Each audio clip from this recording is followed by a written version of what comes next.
युद्धपोत पर ताइवान की मिसाइलें ऐसे तन गई हैं। एंटी एयर मिसाइल ऐसे अलर्ट मोड पर है।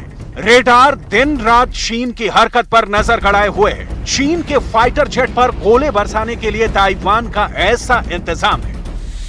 ताइवान के फाइटर जेट आसमान में ड्रैगन के पर कतरने के लिए ऐसे तैयार हैं। चीन की एक छोटी सी हरकत भी ताइवान को अब मंजूर नहीं।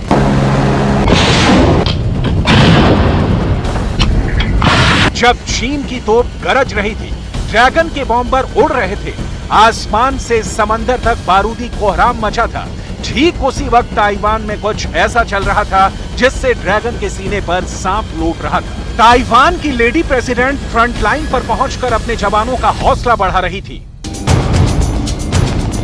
ताइवान से सामने आई इन तस्वीरों ने चीन के आक्रोश को आउट ऑफ कंट्रोल कर दिया है। ड्रैगन इतना गुस्से से भर गया कि उसने अपने ड्रोन ताइवान की सीमा में दाखिल कराने की ठान ली।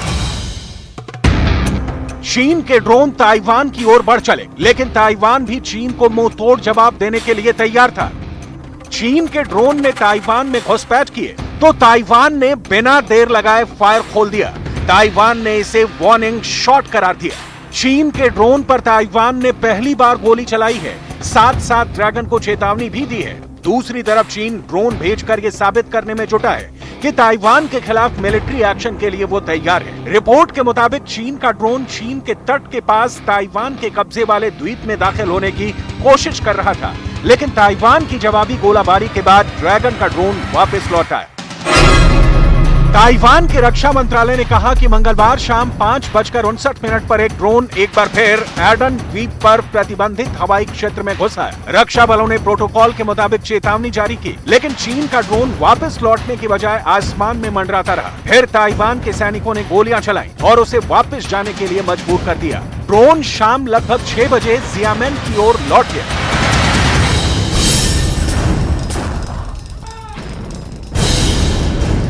ये पहली बार है जब इस तरह की घटना में किसी भी तरह से वार्निंग शॉट दागे गए। 中共的无人机它进入我的空域时，那么我们除了严密的来监控、掌握它的动态之外，并且会提升防空飞弹的警戒姿态，来遂行追踪的监视。但是若驱离无效的时候，我们判其对我造成威胁时， 我们将按照程序来实施接战的航击，并且依例来遂行自卫权反击。谢谢。 दावा तो ये भी किया जा रहा है कि ताइवान के इस जवाबी एक्शन से तनाव और बढ़ सकता है, लेकिन ताइवान अब ये तय कर चुका है कि चीन की हरकतों का जवाब उसे कैसे देना है। 我再一次强调，台湾捍卫主权及守护民主自由的决心。 绝不会因为压力和恫吓而退缩，政府也会做好充分的准备。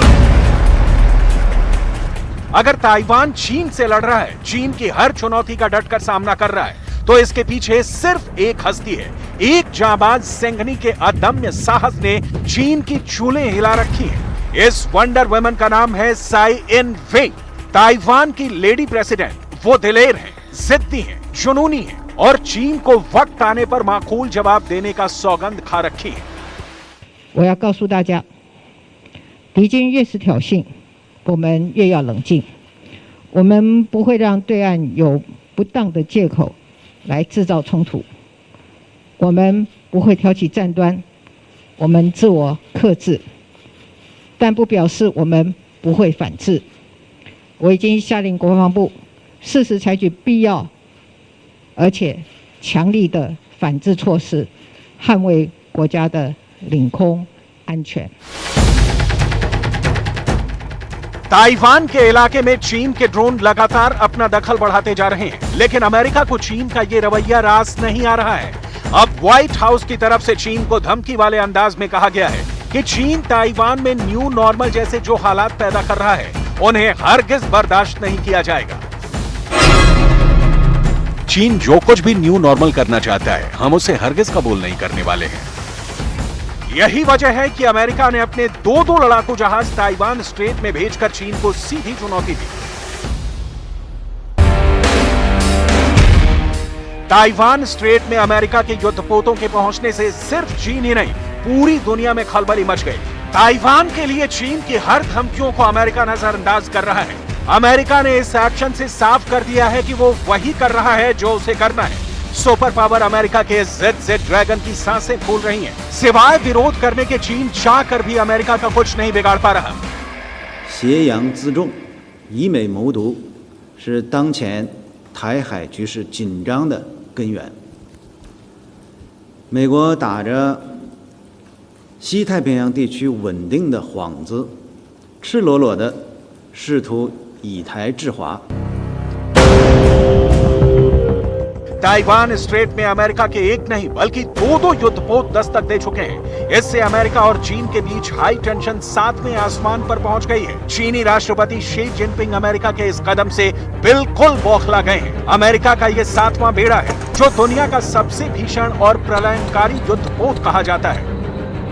इस युद्धपोत का आसानी से मुकाबला कर पाना दुनिया के किसी भी देश के लिए आसान नहीं है। दूसरे विश्व युद्ध में भी अमेरिका का 7वां बेड़ा पूरी दुनिया को अपनी ताकत का एहसास करा चुका है। तब से इसका नाम दुनिया के सबसे खतरनाक युद्धपोतों में होता है। ये जिधर मुड़ जाता है कहते हैं उधर महाविनाश होना तय। ये है अमेरिका का aircraft carrier USS Ronald Reagan. ये प्रशांत महासागर में अमेरिका का कमांड शिप कहा जाता है। यह अमेरिका के 7वें बेड़े का वो जहाज है जो हमेशा जापान में तैनात रहता है, लेकिन फिलीपींस सागर से लौटकर फिर जापान पहुंच गया है। यह जहाज, इसका बेड़ा और प्रशांत महासागर में मौजूद अमेरिकी नौसेना की ताकत क्या है और चीन को उससे कितना खतरा है, अब इस बात को बहुत गौर से समझिएगा। 7th फ्लीट के नाम से मशहूर यह अमेरिकी नौसेना के अंदर सबसे बड़ी नेवल पावर मानी जाती है। इसकी बराबरी दुनिया की बड़ी बड़ी नौसेना नहीं कर सकती। अमेरिका की 7वीं फ्लीट में करीब 70 जहाज और पनडुब्बियां हैं। इनमें 14 बेड़े जहाज यानी डिस्ट्रॉयर हैं, जबकि 12 परमाणु पनडुब्बियां भी हैं। साथ में 20 टोही विमान भी हैं। इस फ्लीट के तहत अमेरिका के 150 से ज्यादा लड़ाकू विमान भी तैनात रहते हैं और 27,000 से ज्यादा नौसैनिक इस पूरी फ्लीट का हिस्सा हैं। अब ये फ्लीट पृथ्वी पर कितना बड़ा एरिया कवर करती है, या ये कहें कि इसकी डिप्लॉयमेंट कहां-कहां तक हो सकती है, वो देखिए। ये करीब 13 करोड़ वर्ग किलोमीटर का इलाका कवर करता है, यानी प्रशांत महासागर और हिंद महासागर में 36 देशों के लगे समुद्री इलाके के आसपास अमेरिका की ये नेवल फोर्स अपना असर रखती है। ये इतना बड़ा इलाका है जिसके आसपास दुनिया की 50% आबादी रहती है। इसमें चीन के आसपास का तमाम इलाका ऐसा है जहां अमेरिका कभी भी किसी भी वक्त बहुत ही शॉर्ट नोटिस पर अपनी नौसेना तैनात कर सकता है। और इसमें USS Ronald Reagan aircraft carrier lead ship होगा जो अभी ताइवान की हिफाजत के लिए तैयार है। अब USS रोनाल्ड रीगन की ताकत, इसकी रेंज और फायर पावर को समझिए, क्योंकि जब ये मिशन पर निकलता है तो अकेले नहीं निकलता, बल्कि 10 से ज्यादा जहाज इसके साथ होते हैं जो किसी भी युद्ध के लिए तैयार रहते। USS रोनाल्ड रीगन के साथ गाइडेड मिसाइल डिस्ट्रॉयर्स होते हैं, मिसाइल क्रूजर होते हैं। इस बेड़े में 12 वॉरशिप होते हैं जो एक कैरियर स्ट्राइक ग्रुप कहलाए जाते हैं। इनके साथ न्यूक्लियर अटैक सबमरीन भी होती है और साथ में हजारों किलोमीटर की रेंज में ऑपरेट करने वाले 75 विमान भी होते हैं। ऐसा कई बार हुआ है जब अमेरिका ने एक या उससे ज्यादा कैरियर बैटल ग्रुप के साथ दक्षिण चीन सागर में युद्धाभ्यास किया है, सिर्फ चीन को यह दिखाने के लिए कि वो ताइवान से अपनी बुरी नजरें हटा ले। लेकिन फिलहाल जब चीन ताइवान पर हमले के लिए तैयार बैठा है, ऐसे में रोनाल्ड रीगन का काउंटर अटैक ताइवान के लिए संजीवनी साबित होने वाली है, जिसका ट्रेलर अमेरिका ने ताइवान स्ट्रेट में युद्धपोत भेजकर दिखा दिया है। और अब ताइवान को लेकर चीन को आखिरी वार्निंग भी दे दी।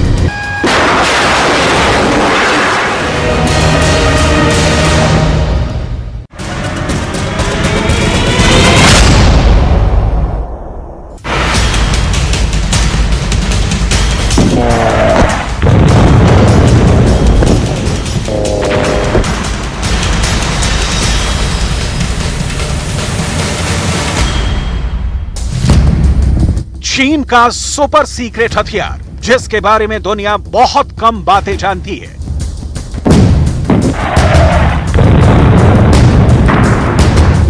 चीन का वो खुफिया सिस्टम जो अमेरिका के लिए भी बहुत बड़ी मिस्ट्री बना हुआ है। शी जिनपिंग को इस पर इतना भरोसा है कि वो अब इसे अपनी सुसाइड स्क्वाड के रूप में इस्तेमाल करने की पूरी तैयारी कर चुके हैं। ये ऐसे हथियार हैं जो आत्मघाती बनकर हमला करेंगे। ये ऐसे हथियार हैं जो खुद को उड़ाकर टारगेट को खत्म कर देंगे। ये ऐसे हथियार हैं जिनका रोड सुसाइड हथियार वाला होगा। चीन के चांगचुंग एयर शो में चीन ने ऐसा ड्रोन फिर से दिखाया है जिसके टारगेट पर अमेरिका के सबसे खुफिया और सबसे खास अड्डे हैं। यह है चीन का वजन 8 हाइपरसोनिक ड्रोन, जिसे दुनिया WZ-8 के नाम से भी जानती है। यह ऐसा ड्रोन है जिससे शी जिनपिंग अमेरिका के F-22 और F-35 जैसे स्टेल्थ फाइटर का शिकार करना चाहते हैं। लेकिन क्या ऐसा मुमकिन है? यह ऐसा ड्रोन है जिसकी रफ्तार गोली से भी तेज होगी। यह ऐसा ड्रोन है जो हाइपरसोनिक है, जिसकी स्पीड 5000 किलोमीटर से भी ज्यादा बताई जा रही है। लेकिन ये सब बातें अभी दावा भर हैं। ये 2 ही मिशन को अंजाम देगा। ये टारगेट पर हमला भी करेगा और इसके लिए ये खुद को भी तबाह करके दुश्मन को बड़ा नुकसान पहुंचाएगा। दुनिया भर के मिलिट्री एक्सपर्ट इस हाइपरसोनिक को अमेरिका के स्टेल्थ विमानों के लिए सबसे बड़ा खतरा बता रहे हैं। चांगचुन एयर शो में सबसे ज्यादा चर्चा इसी हाइपरसोनिक ड्रोन को लेकर है।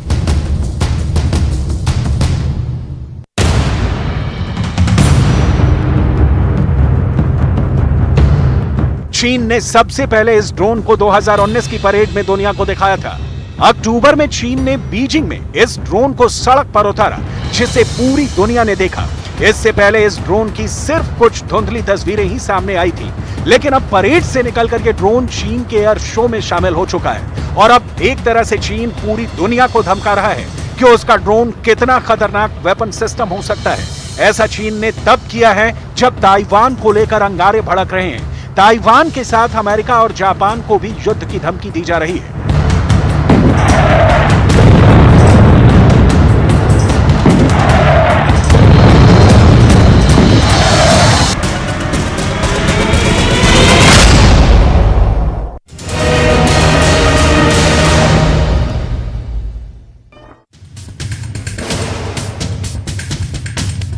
ये शी जिनपिंग भी बहुत अच्छी तरह से जानते हैं। यही वजह है कि चीन अब अपना हाइपरसोनिक ड्रोन दुनिया को दिखाने लगा है, ताकि उसके इरादों की थोड़ी बहुत सुगबुगाहट दुनिया को मिलने लगे और चीन के दुश्मन उससे टकराने से पहले 10 बार जरूर सोचें। इसे सुसाइड हाइपरसोनिक ड्रोन बताया जा रहा है, ताकि अमेरिका भी टक्कर लेने से पहले सावधान रहे।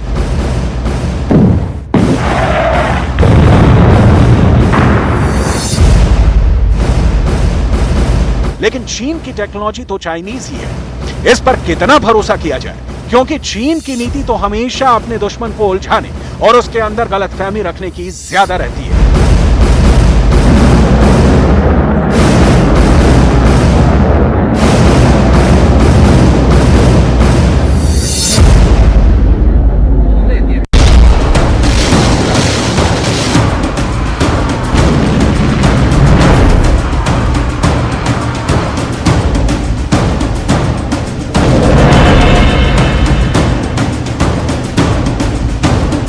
पुतिन को यह लगा कि उन्होंने ज़ेलेंस्की को अमेरिका से मिला सबसे बड़ा वॉर गिफ्ट यानी हाइमर्स खत्म कर दिया है।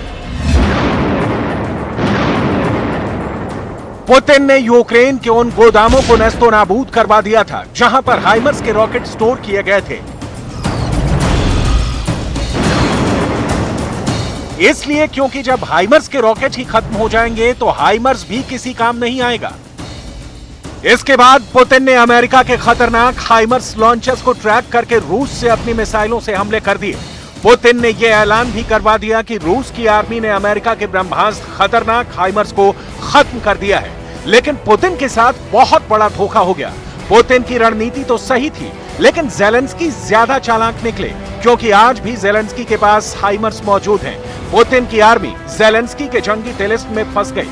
क्या है पुतिन की आर्मी का ये तिलिस्मी युद्ध, जिसमें रूस की आर्मी ने अरबों डॉलर्स की मिसाइलें बर्बाद कर दी? बताएंगे आपको।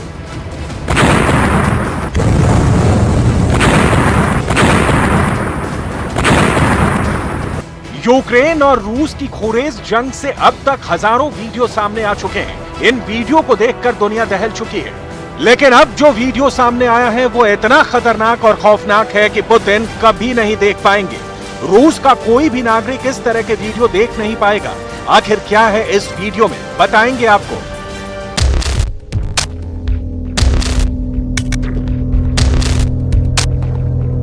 आखिर रूस में पुतिन का एक उग्र समर्थक एक यूक्रेनी सैनिक की खोपड़ी का कंकाल लेकर क्यों घूम रहा है? आखिर ये कौन सा जादू है जो पुतिन के समर्थक रूस के अंदर चलाना चाहते हैं?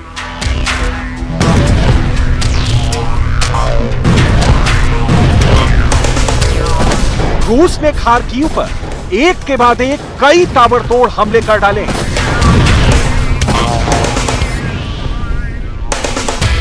लेकिन इन हमलों पर भी यूक्रेन के रक्षा मंत्रालय ने ट्वीट वाला ऐसा बम फोड़ा है कि रूस एक्सपोज हो गया है। रक्षा मंत्रालय की तरफ से ट्वीट किया गया है कि 1 मार्च को यानी 6 महीने पहले खार्किव में रूस ने कैलिबर क्रूज मिसाइल से हमला किया था। लेकिन अब इसी खार्किव पर रूस की सेना अपने एयर डिफेंस मिसाइल से हमला कर रही है। मतलब साफ है कि अब रूस के पास क्रूज मिसाइलें नहीं बची हैं।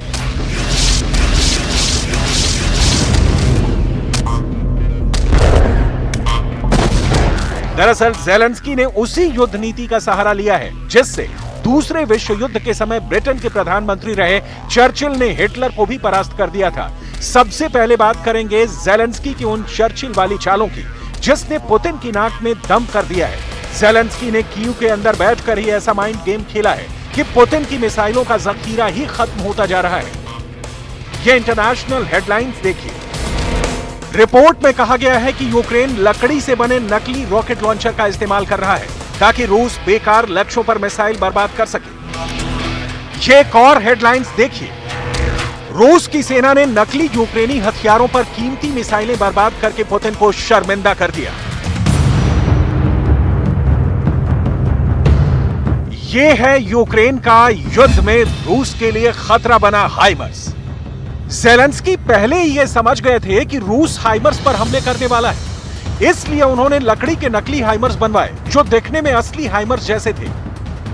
अब पुतिन की वायुसेना को लगा कि उन्होंने असली हाइमर्स को ट्रेस कर लिया है। रूस ने अपनी 10 कैलिबर मिसाइलें इन नकली हाइमर्स पर दाग दी।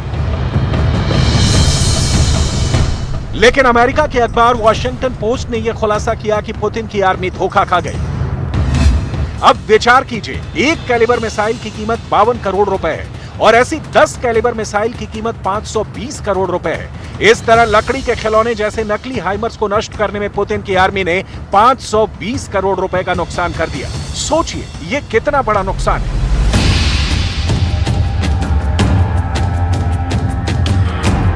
ठीक ऐसे ही ज़ेलेंस्की के कमांडर्स ने खार्किव के अंदर बहुत सारे रबर के पुतले तैनात कर दिए थे। इन रबर के पुतलों को बाकायदा यूक्रेन आर्मी की ड्रेस पहनाई गई थी। इन पर यूक्रेन आर्मी की हेलमेट लगाई गई थी। इनके हाथों में राइफल्स थमाई गई और ये बिल्कुल निशाना लगाने की पोजीशन में रखे गए। यूरोप की मीडिया और कई पश्चिमी देशों के अखबारों में यह दावा किया गया कि रूस की आर्मी इन रबर के पुतलों को देखकर कंफ्यूज हो गई।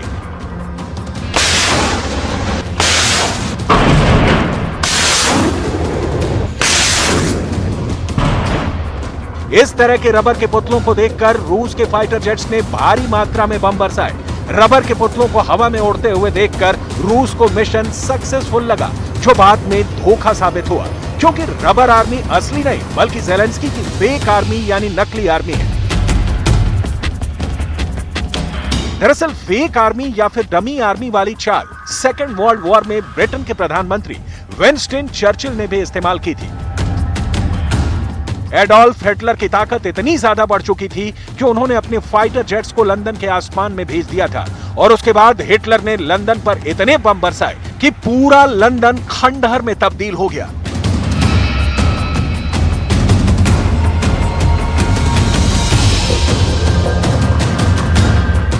लेकिन हिटलर का मुकाबला चर्चिल से था और चर्चिल उस वक्त दुनिया के सबसे बेहतरीन युद्ध रणनीतिकार थे। हिटलर के विजय अभियान को रोकने के लिए चर्चिल ने फ्रांस के नॉर्मेडी बीच पर हजारों की संख्या में सैनिक उतारे थे। इसे नॉर्मेडी लैंडिंग कहा जाता है। लेकिन नॉर्मेडी लैंडिंग को सफलतापूर्वक अंजाम देने के लिए चर्चिल ने एक बेहद खतरनाक चाल चली थी। ये उसी वक्त की तस्वीरें हैं।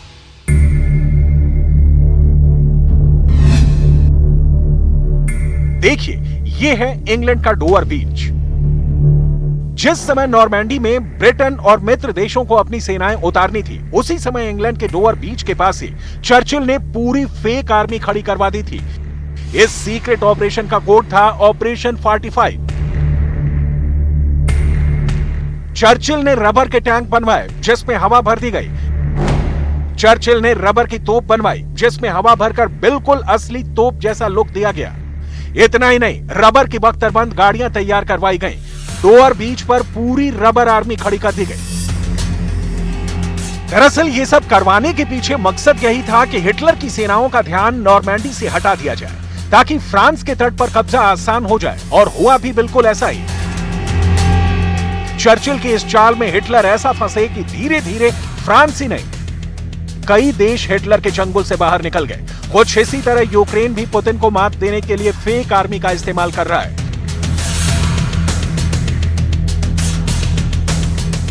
यूक्रेन का दावा है कि अब रूस के पास क्रूज मिसाइलें खत्म हो गई हैं, इसलिए मंगलवार को जब खार्किव में रूस ने तबाही मचाई, तब यूक्रेन की तरफ से दावा किया गया कि रूस क्रूज मिसाइल नहीं बल्कि एयर डिफेंस मिसाइलों से हमला कर रहा है। यानी जिन मिसाइलों से एयर डिफेंस होना चाहिए, उन मिसाइलों से डिफेंस नहीं, अटैक किया जा रहा है। यूक्रेन का दावा है कि रूस के इस हमले में खार्किव शहर में 4 लोगों की मौत हो गई और 7 लोग घायल हो गए। यूक्रेन का आरोप है कि हमला एक चिल्ड्रन स्कूल पर हुआ। Школу, то что я хотела в этом году прийти сюда учиться, чтобы все было хорошо. Я даже не думала, что так начнется война.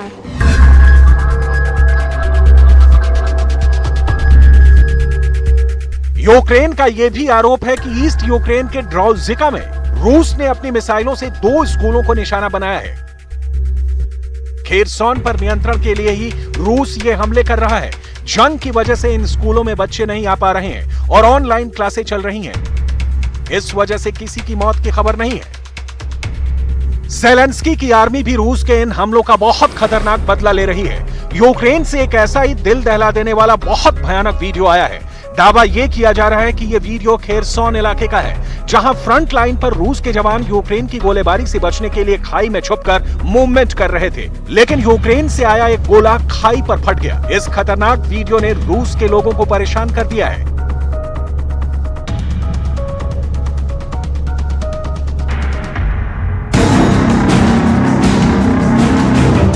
जंग इंसान को क्रूर बना देती है। पुतिन के समर्थकों को भी यूक्रेन के युद्ध ने बहुत क्रूर बना दिया है। रूस के अंदर पुतिन के एक उग्र समर्थक ने यूक्रेन के सैनिक की खोपड़ी अपने हाथों में उठा ली और मंच पर नफरत भरे भाषण देने लगा। Поэтому нам насрать, сколько их надо убить и как их надо убить. Если бы мы воевали с людьми, мы могли бы с ними помириться, там сказать, да, братан, ну так получилось, короче, война. А мы воюем с идеей, поэтому все носители этой идеи должны быть уничтожены, так же, как вот этот чувачок, бедный Йорик, да, вот он, наверное, тоже хотел не валяться под Азовсталью, но просто выбрал не ту сторону. Это точно не мирняк. Нет, точно не мирняк, мы сами их ёбнули бы. Как думаешь, он понял, что такое русский мир? Я думаю, да, он понял, что такое русский мир. दूसरी तरफ पुतिन भी अपने अफसरों और कैबिनेट के सदस्यों को बुलाकर युद्ध भूमि के एक-एक मिनट का हाल ले रहे हैं। पुतिन ने रूस के नेशनल गार्ड के डायरेक्टर विक्टर ज़ोलोटोव को क्रेमलिन में बुलाया और उनसे यूक्रेन जंग पर बात की। Вопросов много, но начнем мы с одного из главных, безусловно, с того, как идет боевая работа подразделений Национальной гвардии в рамках выполнения задач в ходе специальной военной операции на Донбассе. Владимир Владимирович, в ходе специальной военной операции войска Национальной гвардии выполняют широкий круг задач по обеспечению правопорядка и безопасности, а также налаживанию мирной жизни на освобожденных территориях Донецкой и Луганской.